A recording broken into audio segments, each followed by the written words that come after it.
All right, I just want to show these Luxor spinners a little bit closer. Once you take these off here,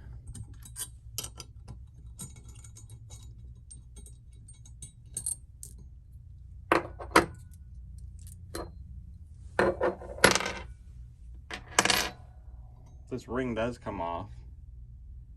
So you could essentially change this out, paint it, whatever.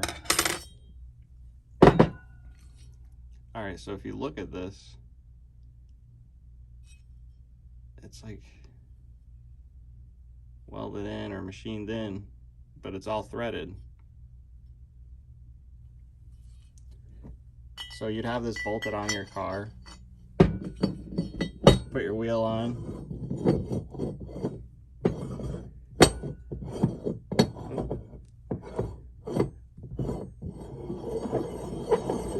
you hammer your spinner on,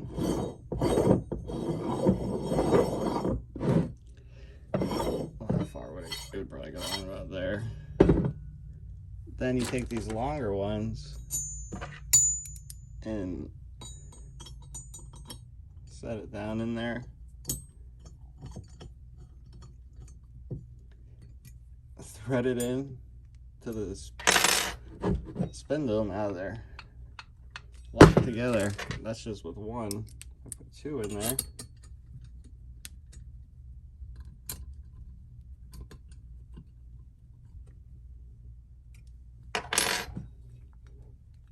There's no way that's ever backing off.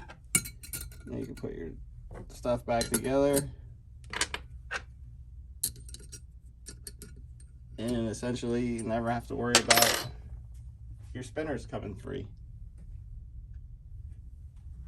So this is actually a pretty good design, I think, in my opinion. I mean, it may be old, I don't know, but I don't remember it from back in the day at all. I want to say Road Stars were the only ones that had some sort of locking system. So, yeah. If this video helped you, please like and subscribe, and be sure to check out my Caprice. We're doing that build on it, and, you know, all that goodness. So, peep these one more time, and later.